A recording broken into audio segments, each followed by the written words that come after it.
Lafayette campus. Normally what I do in my first class is kind of that quick round robin of introductions. Also, I only prepared 7 minutes worth of content, so I need you guys to talk also.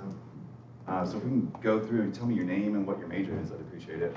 I'm Benjamin Randall. My major is cybersecurity. Hey, I like you already. I'm Kavya Kumar, and my major is computer science. All right, we'll convert you. Yeah. I'm Destiny Jones, and my major is cybersecurity. All right. Jeremiah Williams, my major is cybersecurity. All right. I'm Eric Hoagland. I'm taking classes. Yeah, there you go. I'm Elisi Mauro. My major is informatics. Okay. Adesha Yorigo, and my major is cybersecurity. Excellent. Yeah. I'm Jessica Jagger, guys. Hi. I'm your IT coach. Yay. I'm Tanika. I'm taking cybersecurity. All right. I'm Akimolo. My major is cybersecurity. Okay. I'm Steve Carver, software development program chair. And that's my instructor. And computer science professor. Well, aren't you qualified? How am I supposed to follow that up? I'm Bryce Conrad. I was gonna go into computer science, but I know for a fact I can't do discrete math, so I went to cybersecurity instead. Right on. Did you guys already get the back row? Sorry. No, You gotta we start didn't. over, actually, I'm sorry. Again, my name's Okay, I'm Anthony Ford. I'm the program chair for cybersecurity. Hi, Tyler Davis. I'm one of his students. Hi, I'm Monica Plata. I'm informatics. Okay. I'm Alfred, cybersecurity student. All right. And you guys that just walked in, what's your major? Z major is server admin. Okay. Cybersecurity. Excellent. All right, so first of all, has anybody ever had me in a class? Online? No? Okay, good. You got a complete clean slate. So I'm most excited the fact I don't have to take attendance and I don't have to grade anyone's papers after this. That's the real highlight for me. But no, so I appreciate you guys showing up. This is exciting for me. I mean, from the Pondurance standpoint and the Ivy Tech standpoint, I want to be able to help show you those different paths. And I'm going to focus on cybersecurity. I'm going to go through my own background of how I ended up doing what I'm doing and kind of all those bumps along the way. Talk about what Pondurance does, some of the options in the cybersecurity field, the whole concept of knowing something, right, and how to keep going down that path, and then knowing someone. And you'll see throughout my timeline here, the majority of the jobs, or actually all the jobs I've ever had, it's never been because I applied somewhere blindly. It's because I leveraged my network of people that I know. And one of the things that I want to remind my students of, every single class is the people that are around you are great people to help usher you into wherever you're going to end up working. So you don't have to be friendly, we're friends, but at least be acquaintances and remember each other, right? It goes a long way later in life. Also, any questions that you have as they pop up, don't hesitate to ask. Again, I only have 7 minutes of content, so I need you guys to talk also. And then Jessica, you're going to tell me if people ask anything online? Yeah. Okay. Right now it's just being online. All right. Can I ask you questions? So if you have questions, Okay. let me know. Okay. Okay, so here's the Chinese menu of what Pondurance does. A little bit of background about Pondurance. So we've been in business for about 11 years, headquartered in Indianapolis, just down the road actually. So it's going to take me 4 or 5 minutes to drive there. We're at 500 North Meridian. We have a secondary site in Tampa, Florida. We have a mailbox in Chicago. We used to have a sales guy up there. Now it's just, post office box. We've got about 45 people in Indianapolis and 5 or 6 in Tampa. Sorry. What's your major? Hey, good. Well, and so the skill set that we have within Pondurance is all over the place. And one of the things I want to just remind everyone of, from a cybersecurity standpoint, you're never going to know it all, and you don't need to know it all. There's instances where, if you're in a smaller shop or a startup, you may be expected to wear multiple hats. But as you get in large organizations or progress in your career, the idea of being a generalist is less and less necessary. So if there's in this video, I'll show you how to set up and manage live streams and use. Is that a question? What was it? So if there's a piece of the puzzle, in your classes that you get exposed to that you absolutely love, there may be a job that you can do just that, right?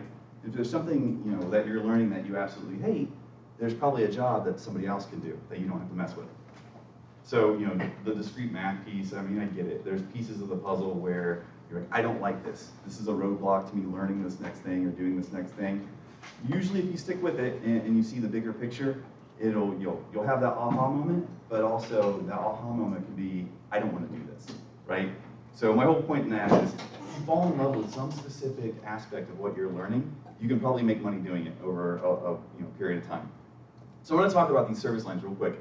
So business continuity, the idea here is that you want to keep a business running, right? So if something bad happens, organizations need to continue making money, right? So if you go to a hospital and the power's out, do they say, sorry, be sick some other day, go somewhere else? Maybe they do send you somewhere else, but the idea is that they've got some method to bring patients in, right? So switch to downtime forms, they've got some process. That's business continuity. Disaster recovery is, what do you do when you bring those systems back up, right? There's people that only do business continuity planning as a job. That's all they do. And so that's one of those things where you're going to be exposed to it, you're going to learn about it, you need to know a little bit about it, but also realize it's not just an IT problem. So being able to speak that vocabulary on the business side, not just the IT side, is something that's really important to your success. So underneath this, business continuity, security risk assessment. Has anybody ever looked at what a security risk assessment entails? Not for the computer world, but I have for one of my previous jobs. I had to assess risk and mitigate risk for physical conduct. Okay. So as far as that process went, you evaluated, potential, threats, vulnerabilities, and looked at likelihood, and then assigned sort of rating to it. Injury and how probable or how dangerous the injury could be to that one's life. Yeah. So that's the same way it works in cybersecurity, right? So from the risk assessment standpoint, again, there's people that just do risk assessments. That's all they do. It's one of my favorite parts of the job because a lot of times you get immediate ear of the C-level people. And so if you're identifying risk and identifying ways to quantify it and remediation tactics, that's really valuable to an organization. One other thing I want to mention. Has anybody thought about where they want to work after they're done with school? Pondurance. Pondurance. Who said that? There you go. So Pondurance, think about what we do. We are not a organization that's doing anything except for cybersecurity, right? If you go to another organization where their focus is not consulting or managed detection and response, they've got some other mission. So I like the hospital example because there's a lot going on at a hospital. If you're in IT, in healthcare, your focus is to enable that business, right? And so when you graduate and you go out in the world and you think, oh, I'm an IT person, it's your responsibility to also understand what the mission of the organization is, right? So, my background, and I'll show you, my timeline here in a second. I spent about 10 years in healthcare. That's why I like to use it as an example. But the idea there was, I was an IT guy and eventually a cybersecurity guy. But I had to understand the mechanics of a hospital. And so that's going to make you a lot more valuable once you get out in the field to understand what the company does. And you go into consulting, you've got to know a lot of industries. So about 60% of our business is healthcare. We do a lot of technology, manufacturing, and then education. So universities use Pondurance to supplement their staff from a third-party standpoint. So we have to understand, especially from a regulatory standpoint, what's important, right? So healthcare, you have HIPAA, everybody takes credit and debit cards, so PCI or payment card industry compliance is important. Schools have FERPA. So you've got to understand how to handle data. So from a context standpoint of what you're learning, think about all those different aspects of where you're going to end up. So some of the other highlights, blatantly lied about the 7 minutes of content, right? We'll just gloss over some of these. So information security, that's more of the technical testing type of work. Anybody interested in being a pen tester? So we hire pen testers. We use a lot of subcontractors as pen testers. It's a necessary role. What is a penetration tester? So the idea is that an organization says, hey, I want somebody to test and see if my systems are vulnerable. So just like a vulnerability scan will scan like Nessus or Open NAS or any of these things, it'll come back with vulnerabilities from a system standpoint. Pen tester takes that information, takes it a step further. Can those vulnerabilities actually be exploited? So we get hired to do that. A lot of our pen testers work overnight. They don't work the normal 8 to 5. It's a fun job. So heads up for the pen tester folks. That whole industry is shrinking. It's becoming more and more commoditized. So if you're doing that, it's awesome skill to have. Know the tools, learn Kali, learn Parrot, understand the methodology, but also keep your eyes open to other aspects of it, like progressing into application security. So you've got to continually learn what's changing in any environment and be ready to shift. And again, you'll see in my personal background, those kind of pivots along the way and how things have changed for me.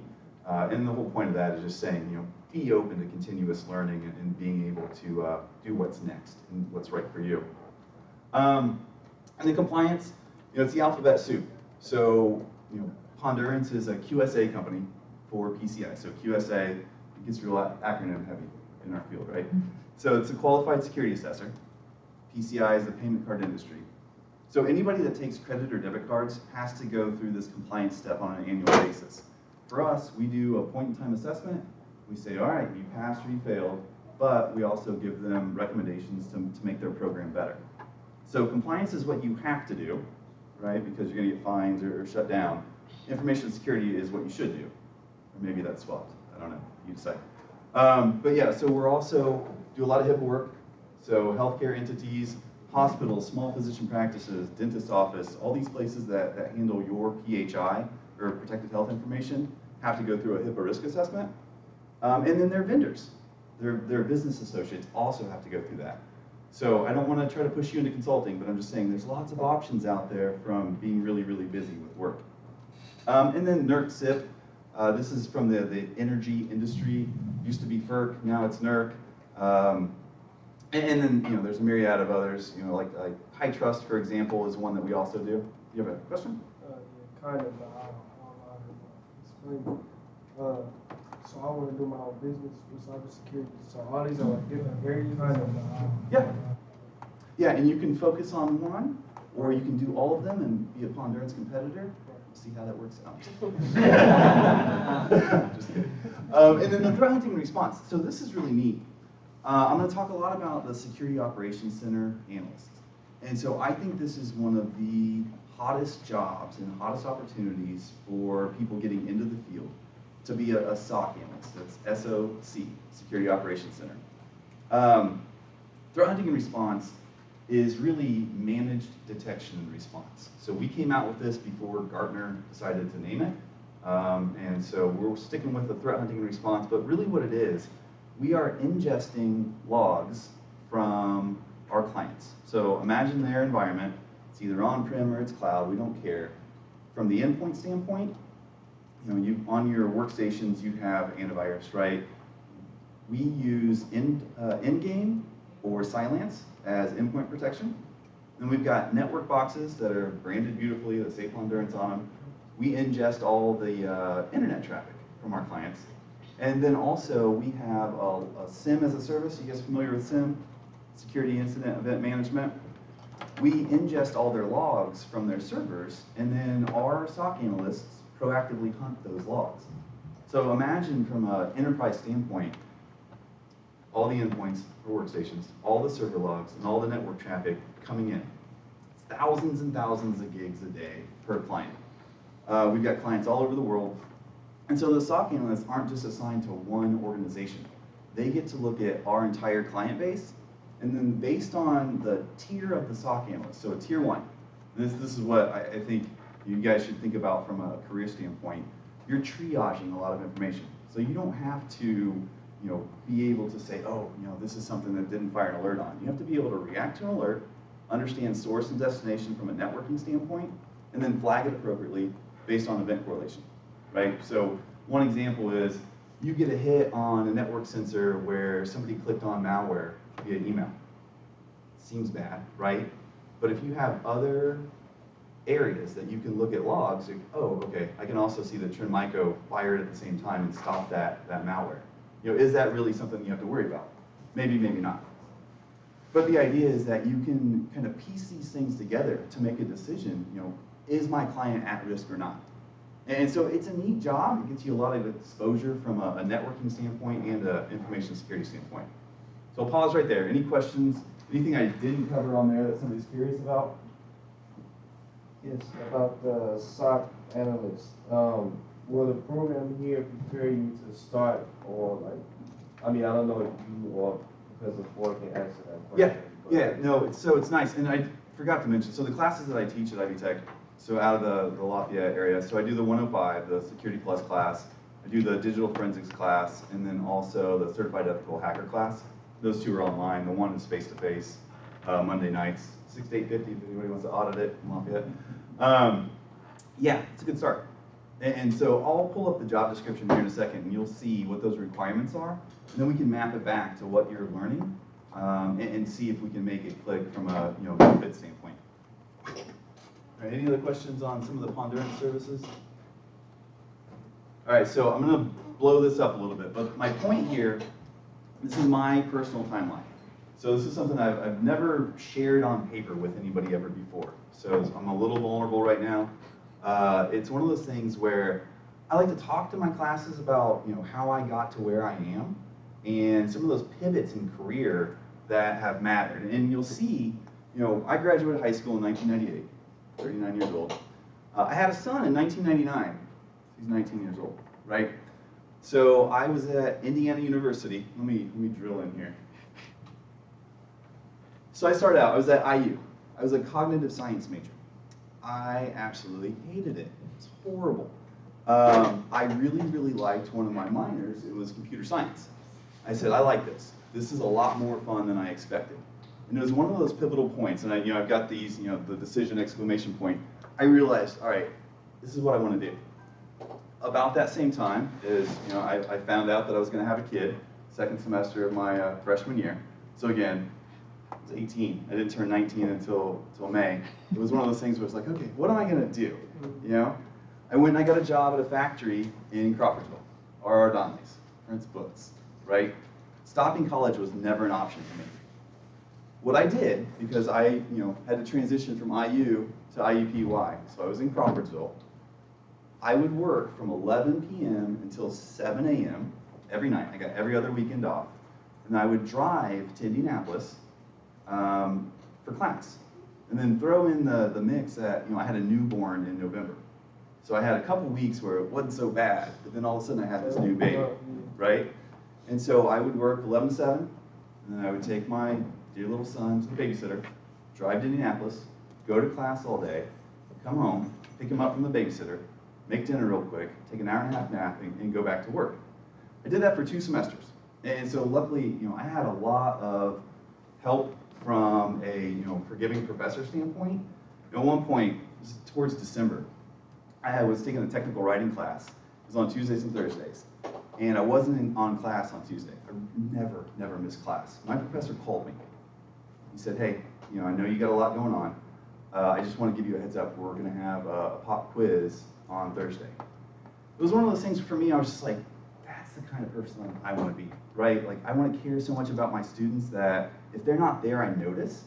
That's one of the things that really made me want to go into teaching. It was my second semester of my undergrad, and it was, situationally, it was horrible, right? It was one of those things where I was just like, this is not ideal. So luckily, everything was fine, did 2 semesters of that. So I was, wrapping up my sophomore year at this point. My mom, as a nurse practitioner, she was working at St. Vincent's. She said, hey, there's a job opening for a database administrator. Can you do that? Couldn't. I was not qualified to do it, honestly. Still applied for it, right? Thank goodness for nepotism. I got the job, and it was one of those things where it got me out of the 11 to 7 life, right? So all of a sudden I had a daytime job, I was in Indianapolis, I was closer to campus. It was one of those things, it was a pivotal point for me, where I said, okay, I love this. I hate doing database administration, I'm not good at it. This is not my real life, but I'm in that field now. That was huge. And so the point there for you is getting that first job, it may not be perfect, but it looks a lot better on your resume to continue, down that path. So I kept going. I got done with my undergrad. It took me a long time. I didn't get done in 4 years, right? I switched majors, and I was working full time the entire time. And so it's one of those things from a work-life balance, it was rough. About 2000, 2001, I switched jobs again. Again, 100% nepotism. My nurse practitioner mother left from St. Vincent's, went to St. Clair in Crawfordsville, and they were hiring for it was a PC land support job. That was more in line with what I wanted to do. So this was that small shop. I had 2 other people that were working there. I got exposed to so much stuff. It was insane. So workstations, servers, network. I was eventually doing PBX or phone, and then even some biomedical work too. So I had to learn the healthcare side of it inside out. I couldn't have asked for a better experience, but it was exhausting, and there was limited growth capability in that job, and I realized that. But again, it was one of those things where I looked at it as an opportunity. Also within that period of time, I was promoted every 9 to 12 months because I knew what the grading criteria was. So think back to your school situation. You look at the rubric of anything that your professor puts out. That's the cheat sheet to success for what you're turning in, right? Most jobs have that also. So you look at the job description. If you're a security analyst 1, how do you get the security analyst 2? It's on paper, right? They've already written the cheat sheet for you. So knowing where you want to go next is key. So I kept getting promoted, was still in college, right? And I said, what, I want to get into security. So my future boss, my information security officer at Franciscan, said, you should check out security. You're doing all this HIPAA work for us. So I went, I got my Security Plus, and then shortly after that, they sent me the SANS training. So I went and I got my GIAC Security Essentials. Don't ever pay for that yourself. Make your job pay for it. Not Pondurance. Get a job before that. It's expensive. It takes about a week. The tests are hard. But from a reputation standpoint, the GIAC stuff is really, really good. And I can talk at the end about some of the certifications. And we share a lot of the same views on the value of those. So we can talk more about those to go after. But anyway, so I left healthcare, went to Midwest ISO. I immediately started my master's degree. I realized, hey, you know what? I definitely want to keep going. Towards the tail end of my undergrad, I took an online class. And again, this is early 2000s. Online classes were unheard of. Took an organization, leadership, and supervision class out of Purdue. And I said, man, this instructor doesn't do anything. I need a job like that. And so I said, okay, what's it going to take to be an online professor? Little did I know how tough it actually was, but young Dustin said, this is the path, right? So I kept going. And so I got to tell you, the pain level, and I didn't draw it on this chart, has gone down significantly over time, right? And so you see, I've had 2 other kids since then. I got my Ph.D. as I was working, and then so Ivy Tech hired me to teach in Lafayette when I was done with my master's degree. Because remember, I had that dream for that easy job. Again, not easy. Give your professors some slack. It's tough. I got hired on, started teaching face-to-face. I was doing some classes in Crawfordsville, doing some classes there in Lafayette. But I realized I wasn't done, right? I needed to get that PhD. I needed to keep getting more and more experience because I was going through school this entire time. And then I just decided I was going to start racking up certifications. And so this is one of those things where I got my CISSP, my CISA, my CRISC, another SANS cert, and some of the other things. But you see, I added jobs as I kept going. And so this is one of those things, this is a whole different talk entirely. But one of my recommendations for job security is have different streams of income, right? So Pondurance is my real job. That's my active. All the teaching gigs, those are my semi-active. I don't do them full time. And then having passive income, and we can have another conversation about investments or owning a business or these other ways to bring money in. The idea is that something horrible happens, you've got options, right? So IB Tech, I was able to teach 5 classes in the beginning, and then all of a sudden they shrunk it down to 3 as an adjunct. So I said, all right, I need to find, other teaching jobs. I love it. And again, it's not easy. I was, completely blind to the fact of how hard it is to manage a classroom, grade papers on time, be there for your students. So again, cut your professor some slack. So I started teaching at Sullivan University, based out of Louisville. I do undergrad and master's level cybersecurity, and then Linux and Microsoft for them. You get it? And then Embry-Riddle Aeronautical, they're based out of Florida. I do master's level there, and then I just started at University of the Cumberlands, teaching master's and doctorate level there. So I think 8 to 10 classes is what I've got going on right now. Good. Balance all of that out working at Pondurance. I actually have a slide about my time management practice, so I'll show you that. And that's the other added value I hope that you get from this. But anyway, my point is here, I have more autonomy in my job and life now, even though I'm more and more busy than I did in the beginning. So I want to remind everybody, as hard as it feels right now, where you're trying to juggle work and school and family, it gets easier as you get more and more experience and build those options up. So, starting with a goal in mind, what do you want to end up doing? When I started out, there was no such thing as HIPAA, right? There's no such thing as PCI. I thought I wanted to be, a PC LAN guy. I wanted to fix computers. That's all I knew. And then as I got more and more exposure and experience, I realized, oh, there's other options out there. And you're going to see that also, throughout your career too. I mean, you're here for a reason, right? You want a job. You want some expertise and experience to create a career. But the point is, be prepared to pivot. Don't be so set on that job that you're unwilling to look outside and see other options that are out there. All right, so on to the know something. So why IT, why cybersecurity? So I didn't start out in cybersecurity, I started out in general IT, and I shifted based on some good advice and good opportunities. The other thing to think about is always be ready to punch up. Always be ready to take on more responsibility than what you think you're being paid appropriately for, because then you are given more responsibility. There's more credence to what you're saying, and it gives you that exposure and that experience. I'm not saying that you'll get abused and used at Pondurance. I'm saying that take that wherever you go and be ready and willing to do more than what's necessary based on your job description.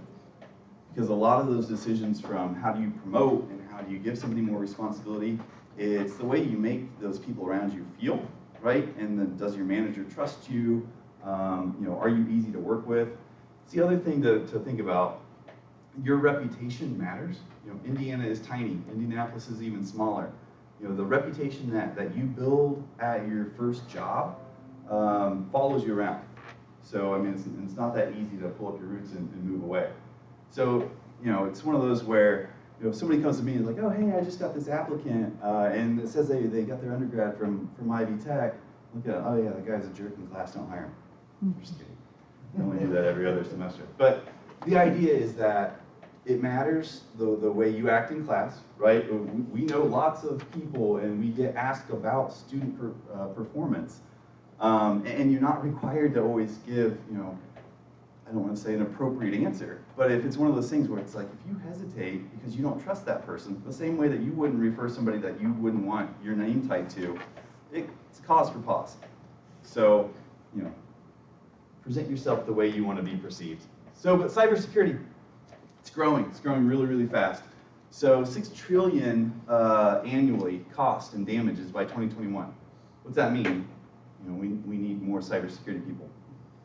And back to the whole SOC analyst idea, prevention ultimately fails, right? And that's why monitoring and detection and response really matters. So knowing what to do after something bad happens. I mean, we're almost desensitized to it from the news standpoint of these incidents and breaches. They're happening all the time, and they're continuing to grow and grow. Pondurance is actually handling 7 breaches right now, all at once. And so it's one of those where it's not slowing down, it's going faster and faster, and the damages, or even like ransomware, for example, it's not just $55,000 in Bitcoin anymore. We've got one where they're requesting $650,000. We've got one where it's over $1 million in Bitcoin. So it's getting to be a big problem. And then also just the shortage from the cybersecurity skills standpoint. This reason right here alone is the reason Pondurance exists. Organizations can't staff enough cybersecurity people, so they need to outsource it. And so that's the other thing. When you think about where you're going to end up working, are you going to be at an organization where you own security by yourself? Or are you going to be at a consulting organization where you are supplementing? Or is it a hybrid situation? And so knowing that those situations exist matters. Just a comment deals with that too, because if you're a small company, let's say you've got 100 employees, which isn't that small, but it's relatively small, okay? And I've got a cybersecurity group. My group is likely to be 2 people. Right. Okay? If I have a problem, can I handle, if we go back, 6 slides to show all of those job descriptions, can I, as one of the 2 people, handle if I had an emergency that came up in that area? The answer is not a chance. So having a company that has specialists helps me as the small company specialist to be able to say, help, right, and to be able to pull that in. Because, if I'm a big company, I might have 50 employees, one of which who's a specialist in each one of those areas. But most companies aren't big, they're small. Well, you'd be shocked the number of big companies that we That do have 2 actually. people. Right. And so the other thing, quick Pondurance advertisement, the total cost of ownership to use our SOC services are less than what you could afford to pay, right? So if you tried to hire 10 SOC analysts and average salary between $55,000 and $120,000, that adds up really, really quick versus outsourcing it to a company where our SOC analysts never get sick or take vacation. Or at least it doesn't matter to you, right? You know who they are, but if they're not available, we have somebody else that's available to watch your network. So that total cost of ownership is a really, really big deal, especially for the mid-market. It's really hard to staff. And then plus with this gap, the supply and demand matters, right? So cybersecurity salaries are skyrocketing just because there's this huge gap. So it's harder and harder for the 100-person organization to hire people and keep them. So use that to your advantage, first of all, right? Get hired in, get the experience. Your salary may not be ideal, but you're going to get that title and that experience, and then you can jump ship, right? There's no shame in knowing your value and your worth and changing jobs, okay? You have a question? Yeah, so what kind of company is Pondurance? Like, if a company needs cybersecurity, they call in? Yeah, so the one slide that I had up with all our service lines, that's what we focus on. So we've got the managed detection and response side, then we've got the advisory, the professional services side. So the people that are doing like the business continuity, disaster recovery, pen testing, and then continuity and compliance consulting, they're professional services. And then the SOC analysts, and then our development shop, project management, they're on the managed detection side. So if a company calls you and they need like a certain thing done, you said like one of the people that specialize in that department too? So it'll start with an account executive or salesperson. They'll say, all right, what do you need? How can I scope for you? They'll understand the scope, understand what the objective is, and then based on the amount of time it's going to take or what they need, pull it together, and then we work with them. We do, from a project management standpoint, we kick off the engagement. I seriously, I'm only through a quarter of my slide. Sorry.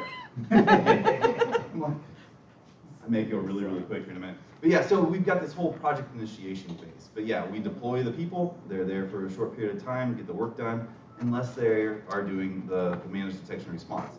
Those are usually 3-year contracts. And so we're watching those networks, and as we continue to grow and grow our client numbers, we're also continuing to grow our SOC analyst numbers. You have a question?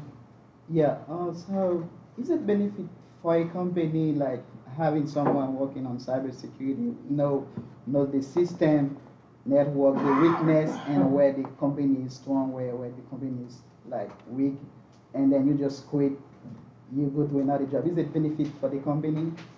Yeah, so that knowledge isn't always 100% transportable, right? It's, if you know this system inside out, but you think about the basis of most systems that you work with. It's Linux, it's Windows, it's in AWS, your Cisco shop.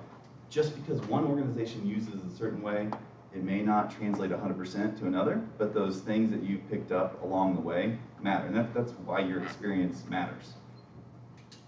All right, so let me jump here. So we had a couple people say pen testing. What are other jobs that you're targeting? Maybe I should have hit this first, but what do other people want to do when they grow up. Digital forensics. Forensics is a good one. So my recommendation here, and I'm going to walk you through the Pondurance job descriptions and then some of the other organizations that are hiring, is start at the end. If you want to do this certain thing based on what you know about it, understand the skills that you need to actually get that job, right? So if you go and you search, security operations analyst, I'm cheat sheet here where you're going to see some of the requirements for us. Building that skill set and not waiting for it to happen is your responsibility. So if you look at a job description and it says, all right, number one, you need to understand packet capture. And you look at your Ivy Tech curriculum, you say, oh shoot, I don't have that class for another 3 semesters. There's too many free resources widely available for you not to learn that now. And I'll talk about some of those resources, talk about time management and all that, but I want you to think about this stuff's not going to happen by accident, and you're kind of the master of your own destiny in this whole learning thing. And then back on my timeline, so even though I got done with my Ph.D., since then I've continued to take more and more and more classes, right? So I'm doing a machine learning class right now for some reason, and I've got homework due. But it's one of those things where I don't ever feel done, and I don't ever want to feel stagnant. And so Ivy Tech is great, getting the degree, getting those credentials is key, but be ready, because you get your first job, you're gonna have to learn what they do, and then if you want to excel at your job, you're gonna have to keep learning. So building it into your life now, it's almost cliche to be a lifelong learner, but be a lifelong learner. Keep on adding those skills. Technology changes too fast. If you focused on Windows NT and that's all you know, you've limited your options, right? You need to be able to adjust with the time. So anyway, these are some common examples. What I think you ought to do at some point is look at these job openings, go to salary.com, type in, see what they make. Don't chase a salary. There was too many database administrators back in the day that became DBAs because it was one of the highest paid IT jobs. Then all of a sudden, because everybody did that, the demand was driven down and salary was driven down. And you get a lot of people that left that field because they didn't like it. I hated it. But don't get stuck on the salary. Get stuck on what you're passionate about and what you want to be good at, and fulfillment and money will follow. Okay, so is that easy to read or is that horrible? It's fine. So this is Pondurance job description. So the SOC analyst, tier 1, tier 2. These are the people that are monitoring the networks. They're getting the alerts to come in. Average salary here, $55,000 to $92,000.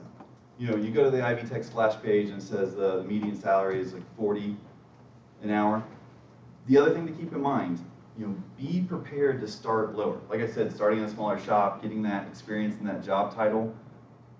Don't come in demanding the mean or median salary, right? Understand that companies have options and they want you to be good, but you need to be prepared to be paid fairly until you show that experience and exposure, right? So here, again, even though I teach a lot of places and I'm very adamant about education, we don't require our SOC analysts to have degrees or certifications.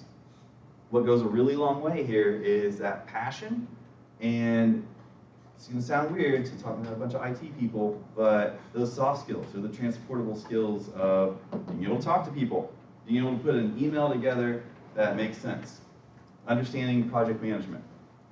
Being able to kind of coordinate the way that you do your own work is really, really important. The technical skills, they're easier to teach, but understanding, networking. Can you identify, source, destination, and other event correlation like I talked about earlier from a timing standpoint? Those are key.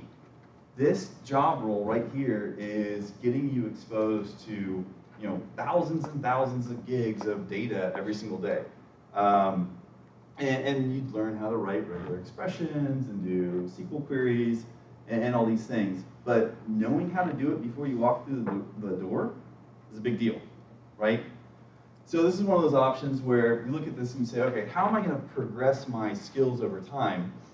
It's you get better and better at those things that you're required to do, right? And then you figure out how to automate parts of your job, you train other people. And so the idea here with the SOC analyst, historically in the field, so I'm gonna do a time check here, is a 2-year churn rate. People get sick of eyes on screen. So at Pondurance, what we've tried to do is shift people, do some job rotation so they get more experience and more exposure. We have that option. A lot of organizations that are only a SOC company don't so much. So thinking about what other skills am I developing so I can do something else next is important for any job role. All right, and then the SOC analyst tier 3 and tier 4. So there's overlap in the salary here. Average here, 80 to 150,000. So you think about that. You stick with it. You get really, really good at this. And again, don't chase the dollars. Chase the job. Don't get super excited about the money. But here, so nothing on the degree requirement. The idea here, though, is that you've got some good technical writing. You can lead a team. You can talk to a client about what's going on in their network, right? So if you think about an incident that we get called in on, we've got no experience in their environment to learn it very, very quickly. And that's not something that's easy to do. So having those years of experience, they really add up. And so figuring out how to digest, understand, and then convey level of risk or what they need to do next from a eradication or containment standpoint is a big deal. All right, then I've got the pen tester. So again, degree requirement, none. Certification requirements, CEH. We've hired plenty of pen testers that don't have certifications though, but they're really, really good. The other thing here, being prepared to work overnight, being prepared to do some weird things. Our pen testers also do red team testing. So we've had instances where you dress up like the recycling guy, you walk in and you take the recycling bin that's locked out with you and then nobody stops you because the company paid you to do it, right? Remember, don't do stuff unless you're getting paid and have your get out of jail free card or contract. Also, I don't know, did you guys see the story? Coal Fire had 2 pen testers that broke into the wrong building and got arrested. So they were pen testers. They were hired by a company to break into a building. They broke into the wrong building. Your get out of jail free card only works in the within scope. So that's the other thing. Understanding what you're being paid to do, understanding scope is an important deal. But yeah, most people, when they think cybersecurity, they think pen testers. They think the hacker in the hoodie. Our pen testers are very professional. Some of them, they wear hoodies every once in a while, I guess. But they know this stuff inside out. It's not just, oh, I know how to run Nmap and Metasploit and then write a report. I mean, they are very, very good from just a pure technical standpoint. So we've got the application security testing and the penetration testing.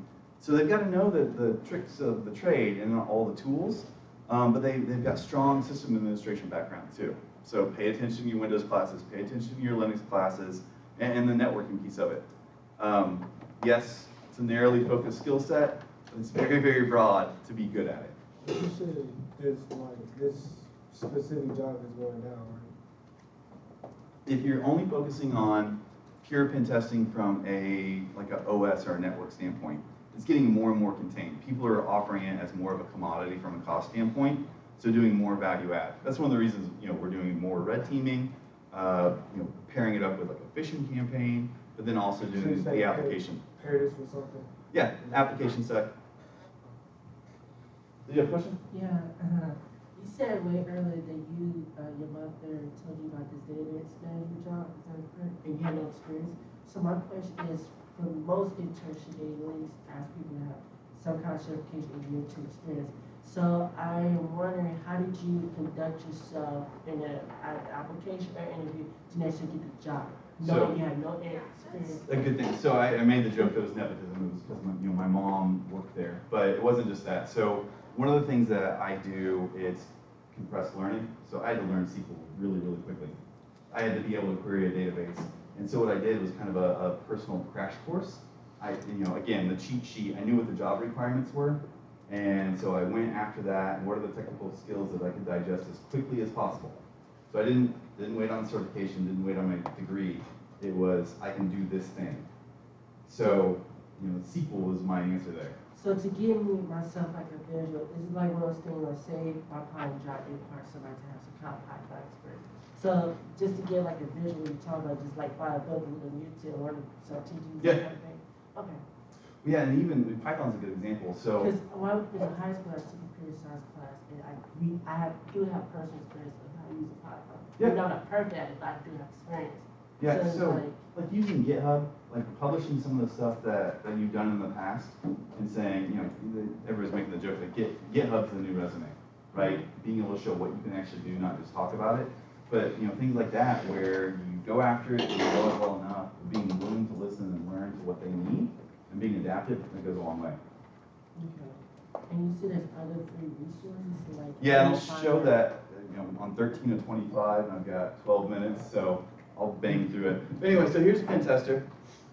Consultant, this one, you know, we say bachelor's degree. I think all of the consultants that we have right now actually do have a master's or a bachelor's degree. These are the people that generally interface more with the C-level folks. So we've had some SOC analysts jump into a continuity compliance consulting role. We've had pen testers migrate over the continuity compliance. You know, at Pondurance, I want to grow security leaders. I don't want people to be stuck in the same job. I want career progression. And the idea is after they graduate from Pondurance, they call Pondurance to you know, come help them, right? And so the whole thing is, like that slide a couple minutes ago, start from the end. Where do you want to end up? Not just where you want to end up next week, but where do you want to be in 2 years? Setting your plan of attack in place matters. Do you think you could freelance consultant, like virtual consultant? Yeah. Freelance into companies? Yeah, that's how, you know, most consultant companies start. One thing you have to think about, and we can talk about it after, but is having errors and omissions insurance and covering yourself from a legal standpoint if you make a mistake. But yeah, I mean, 100%. You can definitely ramp up a consulting company. For instance, those two that pen tested the wrong building, they undoubtedly had a form of insurance and that type of thing. They're still in trouble. Yeah. But the company had to also worry about that. Yeah, I mean, coal fire is huge, but still, I mean, those guys, like, they're all over the news and all this stuff, so. All right, so where else to look besides Pondurance? And you can go to pondurance.com, check out our careers that we have. You know, here's some that I pulled that have job openings from a cybersecurity standpoint right now. And then the Ivy intern. What's the website? Hire Ivy? Hire Ivy? Yeah. You can check that. I should have put that on here. What's that? Can you share this with us? Yeah. The PowerPoint Yeah. presentation? Yeah. After the list. Yes.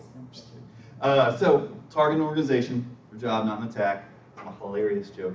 But look at ninjajobs.com and look at reddit.com and be careful, you know, it's a rabbit hole. You spend 5 or 6 hours on Reddit.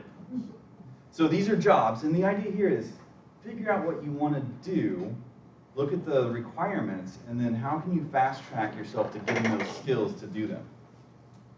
All right, so now what? So here's, you know, some of the IB Tech classes that I'm most familiar with.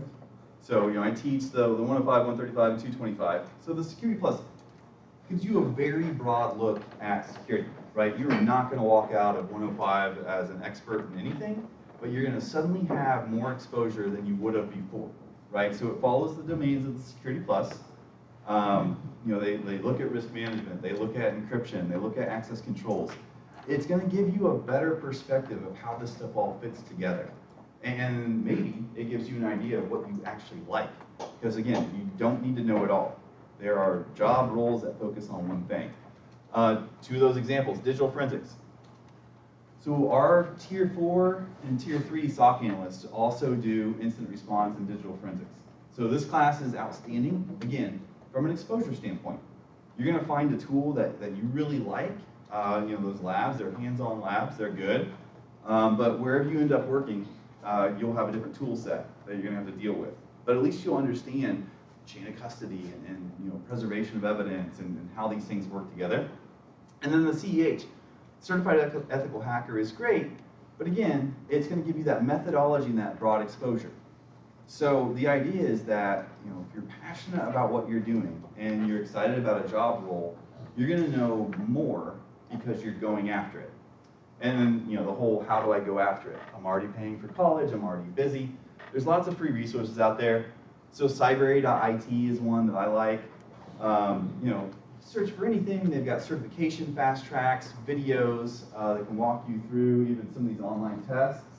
And so I like it to supplement the Security Plus class, because if somebody's not understanding like encryption, for example, and say, look, here's this link on Cyber, watch these 2 videos, work through this lab, and maybe you'll have that aha moment. So that's a good one, just to kind of comb through.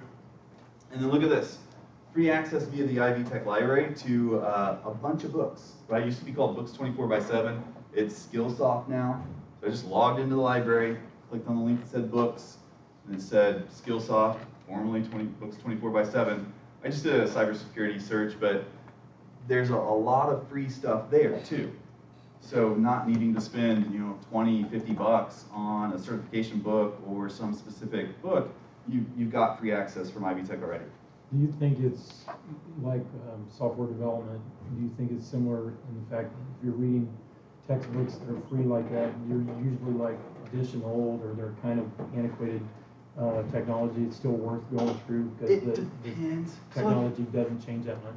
Well, yeah, I mean, it depends. So like Python 2.6 versus Python 3, you know what I mean? It's like if everybody's adopting 3 and then you're using a 2 book, you are learning, but you're setting yourself up to learn more later. Right. So, but yeah, I mean, they are usually pretty good about updated stuff. So do pay attention to when it was published. And then also, if you backtrack and you look at your job that you're targeting, and they say, you've got to know Flask, right? Now on this version, look for that book, right? Yeah.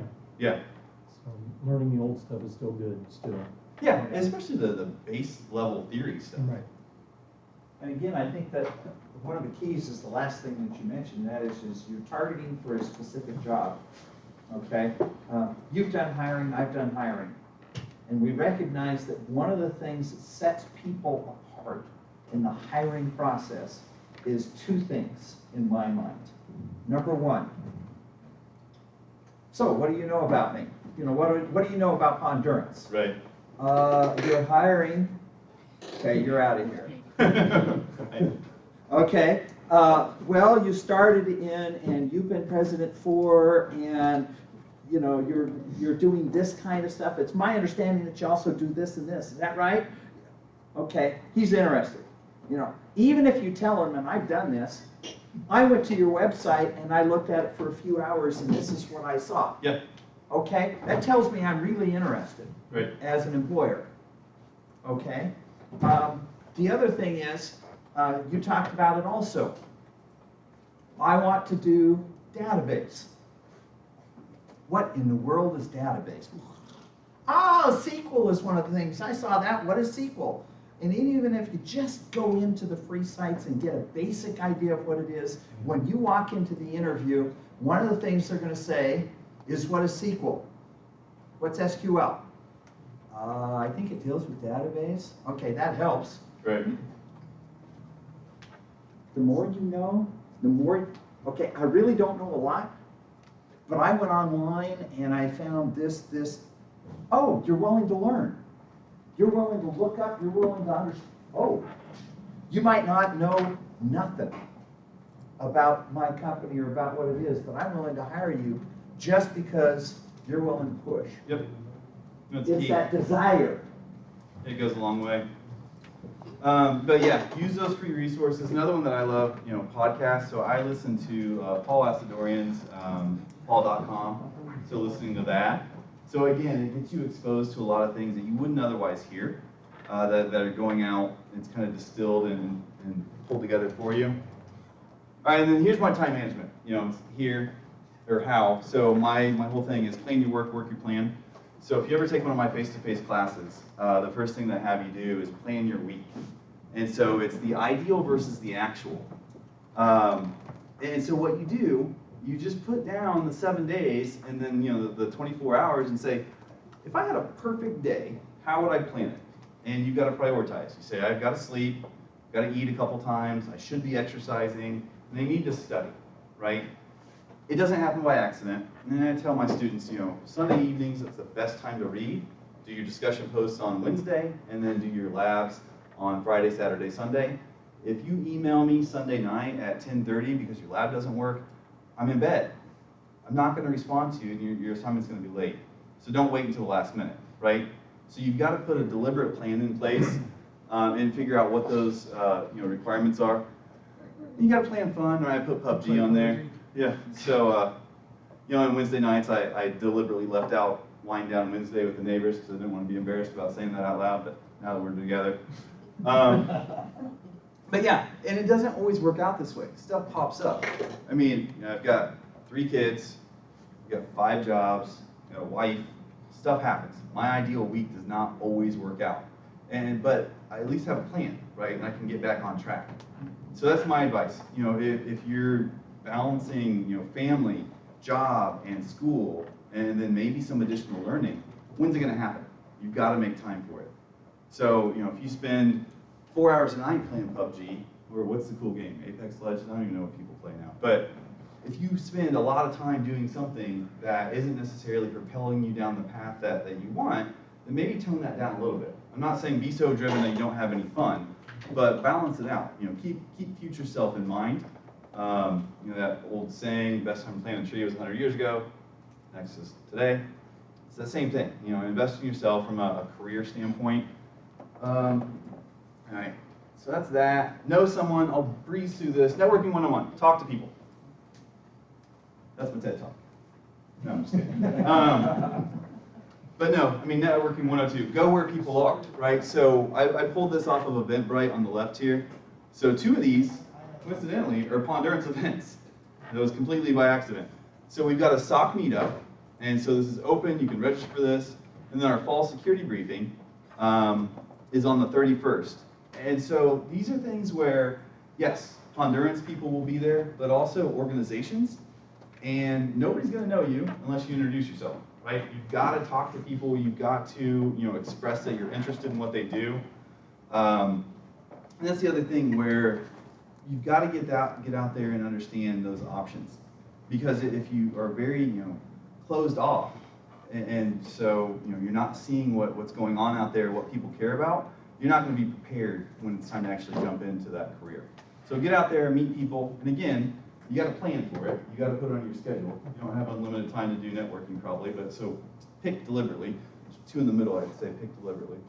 Is this posted somewhere? I can't get a good picture. Eventbrite.com. And I actually have this on a Google Doc that I think I shared the link with all of you, but I'll resend it out. Okay. And I'm trying to keep that, it's a living document on Google Drive with all this stuff. Eventbrite. There's also group meetups on meetup.com. If you look for tech or cybersecurity, and then maybe you can find like-minded people, and that's another way to grow your network. Yeah, and then back to the whole thing with my first 2 jobs, it was through connections that my mom had. You don't immediately think like, oh, I'm going to use my parents for connections, but people that work anywhere need IT, right? And so people knowing that you're looking for a job and you're interested in a job really matters. Your professors have a wide network of people. So you saying, hey, can you help me find this person? Getting on LinkedIn and seeing, and that was 100% accidental, the Pondurance advertisement right there in the middle. Getting on LinkedIn, connecting with your professors or connecting with people that you've met, and then looking through their connections and saying, look, you're connected with so-and-so at Salesforce. I want to work at Salesforce. Can you introduce me? Or can you tell me more about them?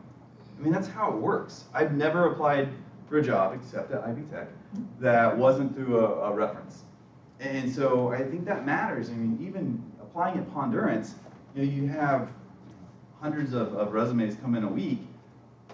Getting one handed to you or pushed through via reference goes a lot further. So leverage that network. Understand the value of a trusted person giving you their reference or recommendation, because it really, really matters. Okay? And then the other thing, if you don't have a LinkedIn profile, even though you say, oh, I don't have a resume, I don't have any experience, set it up. Start collecting your contacts, because it's going to matter at some point. I'm not familiar with LinkedIn. It's a social networking site for professionals. Yeah, so it's people that want to hit me up and sell me stuff 50 times a day, but then sometimes it's people that I actually want to talk to. But I put a caveat on there too. In November, we're doing a whole week of career readiness for our students, and there's going to be a couple of LinkedIn workshops that we're putting together, and I'll send information out on that as well. So we'll teach you how to build a really Hit the LinkedIn profile. There you go. Right. And LinkedIn is one of those areas that definitely can help students get jobs. Yep. Yeah, I actually have. Because it's building this networking that he's talking about that's extremely important. Yeah, and again, I mean, Indiana, it's a small community, and you know, it's like 7 degrees of separation, or the Kevin Bacon game, right? You're gonna know somebody where you want to go through somebody else. So building that and identifying it matters. And then again, I mean, people in here, stay in communication, right? It's, because you guys are going through this at the same time, spread out and go to different jobs, and staying in contact with everybody is going to matter. All right, so that was it. I almost hit on time. I really spread that 7 minutes out, didn't I? I gave you an extra 15. Yeah, well, You said stop for questions. Well, he did stop for questions. so, okay, do you guys have questions? So, if we don't have experience in cybersecurity yet, which course would you recommend at Ivy Tech? So, I mean, 105, right? That's the starting point of just understanding what is in cybersecurity. 105, the CSIA 105. And that preps you for the Security Plus certification. There's also the 106 that goes hand in hand with that. I'm going to throw my 2 cents worth in there with this, and that is the Security Plus exam is a tough exam for a lot of people, okay? Especially if you don't have years of experience like we do, right? Okay? I sat down and passed it the first time I took it, okay? I'm a weird beast, okay? Fail rate on Security Plus nationally, okay, is 78%. It's fail, not pass. That's fail rate. Right. 22% pass rate, okay? For my students, I am strongly recommending that you take 105 immediately. You do not take 106, okay? I want you to get 135, digital forensics. I want you to get 225, ethical hacking. I want you to get the other classes and then take 106 near the end of your 2 years. Because these other classes are going to go back through and talk about the principles that you got briefly looked at. I mean, if I open up a book to you and say, okay, now take a test. How many of you are passing that test? Okay? That was 105. It's quick. It goes by quick. It goes fast.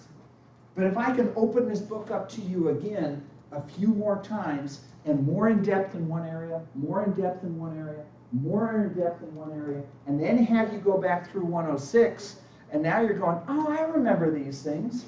Right. Okay? For the students that I know that are taking this in their final semester, that have gone through this, their pass rate, from what I can tell, is about 80%. Okay? To me, there's a huge difference between taking all of that time to take a test. Well, and also remember though, Or, yes! that cert's not going to get you the job, the knowledge is. Correct. That's the whole thing. What certifications are important? So Pondurance is different, right? So when we look at it, it's hiring for that knowledge and the passion, right? I love the alphabet soup, right? So there's this long list of letters after my name because I like doing it. I like that feeling of having the body of knowledge, getting the credential at the end, all that good stuff. Not all organizations are going to hire based on the certs. The point is, are you passionate about the topic, and then are you going after the knowledge? So to his point, go through the 105 to get the information. You don't have to take the test right then, right? Give yourself some breathing room. Don't just go after credential chasing. Go after knowledge. Mm-hmm. So you've touched on this a little. You in particular touched on this. What's your name, sir? Jeremiah. Good to meet you, Jeremy. So you touched on this as well, that the knowledge is what's most important compared to these certifications. So walk me through an interview. Do you just have them walk in and then say, impress me, or how does it work? No, I mean, so they've applied for a specific role. Right. Right, and so we always give here's what Pondurance does. Here's what the role expectations are. Tell me about your experience. And Okay. so even, we've hired a lot of SOC analysts, zero professional experience, but they had a home lab where they set up, Security Onion, they did some testing with Kali, they did some stuff on their own. They were really able to dig into how they set that up, why, and what they were doing with it. They had no job before that, right? And then they've been outstanding performers because they gained the knowledge themselves, got really, really good at it, and they're passionate about it. But yeah, so it's the same thing. I mean, can I learn something quickly, and do I understand what to learn and how to apply it? Be willing to play with the software. Oh yeah. There's so much out there. Yep. Back there? Yeah, at your job, which one of those positions are the people that are on call? So the digital forensics incident response folks are generally on call. You never know when it's going to happen, right? So they'll be SOC analysts, and we have 3 shifts, 2 locations, Indy and Florida. And so what happens is you've got overlap because you have to hand off, shift. The on-call stuff, though, generally if we have someone on shift that has a skill set, you don't have to pull someone else in. But if you have a very narrowly focused skill set and we need that and you happen to be off, hey, help us. And it's never like, oh, come in. You gotta, keep doing this for 8 hours. It's, hey, I need this information, or tell me how to pull these logs. It's quick. Real quick, you mentioned a library for like free resources. So I'm looking through it, like, say you have dollar software. Like, is there anything that in that you do have to pay for, or like know how to like? On cyberary.it, there are some classes that you can pay for, but for the most part, about 90% of the site is free. And I guess my next question is, like, me, I'm very visual. That's my learning style. So like, if I'm looking at a book and look on YouTube, I'm just not getting it, and then like sometimes I need to ask questions, and I have to ask like how you people my kind of learning style. What do you suggest how we should approach it? Yeah, so there's lots of some of the online, huge courses that are free.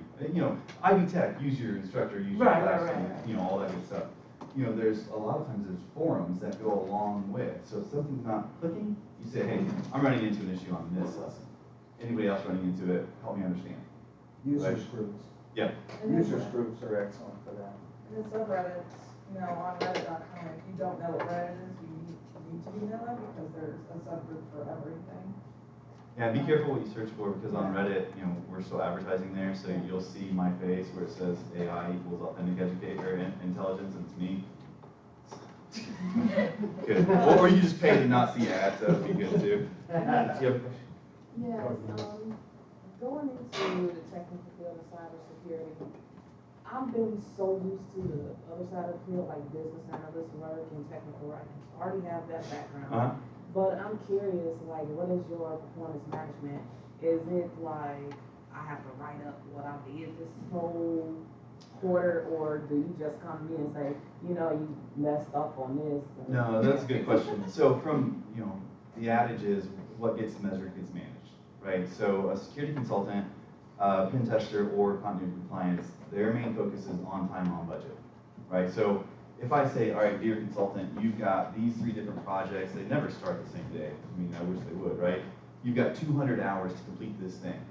And then if you go over budget, that's costing Pondurance money, right? So over budget from a revenue generation standpoint, I'm paying somebody to do more work than what I was paid to do it. And so that's why we judge them, on budget. On time, if they don't complete the deliverable on time, the client's not happy. So the churn rate could be higher, the fact that we couldn't convert them to some other service line. So that's how we judge them. And plus they have a utilization expectation. We want them to be billing 75 to 85% of their time, depending on the role. So, if you're a senior, you bill at 75, you're more staff or junior level, 85%. That gives you enough time to do administrative stuff, attend team meetings, all those things. On the SOC side, so there's some metrics, like mean time to acknowledge is one. And so what happens is you get these alerts, they come in. If we've got 2 triage analysts that are on staff working that, that group, and there's no variance in the amount of data that we're ingesting, and our mean time to acknowledge goes above 1 hour, I'm not happy, right? Because of the expectation of our clients, they need that to be acknowledged and understood. And then we've got another metric called mean time to detection, so actually detecting a breach. So nationally, it's 87 days. We're less than 3 hours. That's the other thing in the Pondurance advertisement. So you look at these organizations that have third-party monitoring, it's 2 to 7 days. Organizations that don't have third-party monitoring, it's 87 days, where a lot of times a different third party or the FBI is saying, oh, hey, we found out you've been breached. So that mean time to detection is a big deal for us. And then mean time to remediation, MTTR, where we can close the loop. So that's how we manage from a metric standpoint of how people are judged on how well they're doing. Do you have something? Yeah, you mentioned that a good way to follow up from pen testing is application security, but I didn't quite really understand what is involved in application security. So different tool set, different skill set. So having that base knowledge of pen testing matters, right? So you look at, all right, can I scan the network? Do I understand fingerprinting of these systems? Can I exploit those vulnerabilities? That's usually at well-known operating system or third-party application level.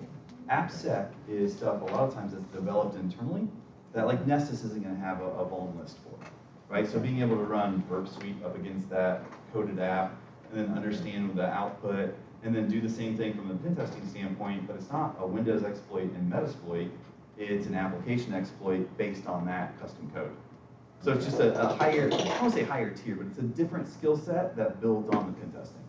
Would that be basically fundamentally because we're also beginning to move in the cyber or in the cloud world applications, buying applications from Amazon, right, and just running an application as opposed to a whole OS?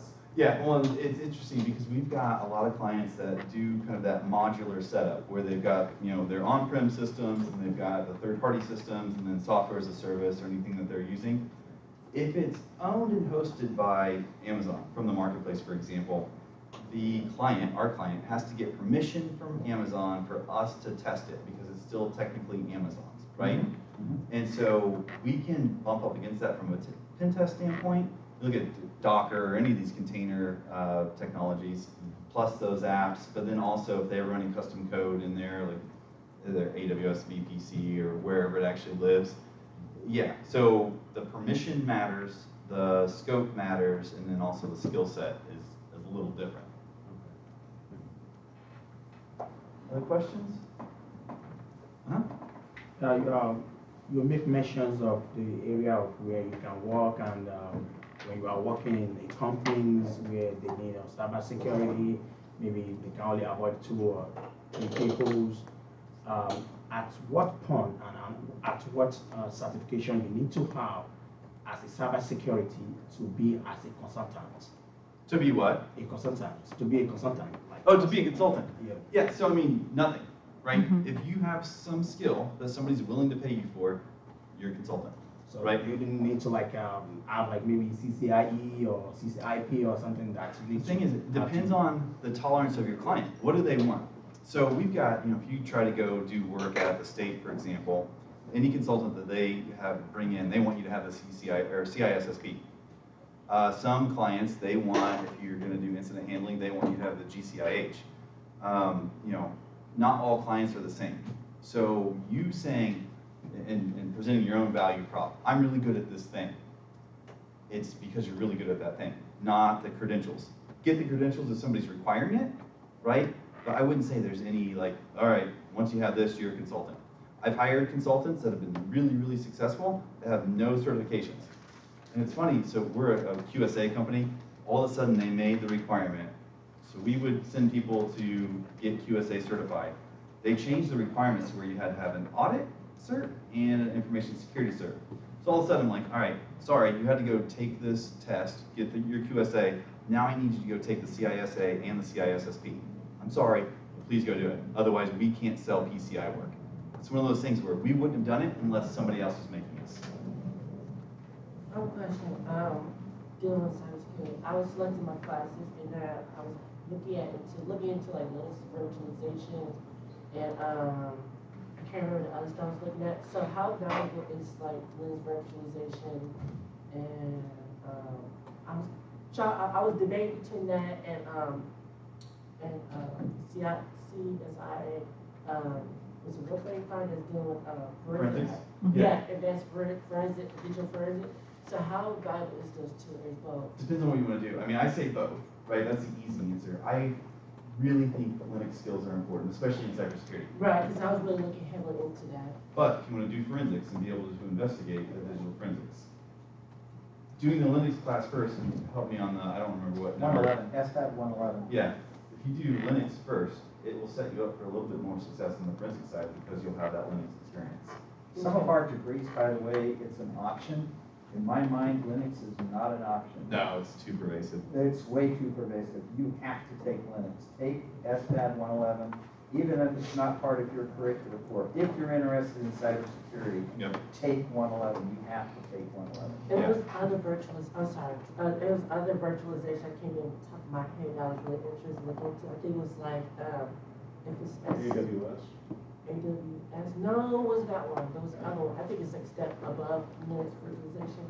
It was like S.1, 15, I can't remember, but it was like, I was wondering like, with having all those virtualizations in place and taking those classes, would that also help you understand the security plus and the certification about that? And it applies, right? So more and more organizations are shifting from on-prem to the cloud. It's still not completely, done, Yes. right? So understanding, Azure and AWS and even, got the Google Cloud. Understanding how that stuff works and the hypervisor at the different layers matters, right? Especially if you're going to be trying to secure something or to test something. So yeah, that's one of those things where more knowledge in that area, depending on what you want to ultimately do, can really, really help. All right, and will I find the stuff on Cyber, like if I want to learn, instead of waiting till my class, will I find that stuff on there? Or Cyber is really there? I mean, search and the topic's going to be there. You're going to watch some videos, read some stuff. I highly recommend just dig through it. It's free. Okay, thank you. Can you give me an example of what a consulting company would do? So like I said, Pondurance is a consulting company. It's one of those things where, you say, here's what we do. And just like the whole networking idea of how do you get jobs, it's the same way you get business, right? I mean, Pondurance has done a good job of word of mouth and then advertising. So it's fulfilling that need.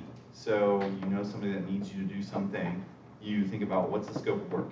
Where do I know when I'm done, right? You say, what am I willing to work for an hour? So you draw the scope up, you say, all right, I'm gonna do this, it's gonna take me 50 hours, you're gonna pay me X dollars total or per hour, and you agree to the terms, and that's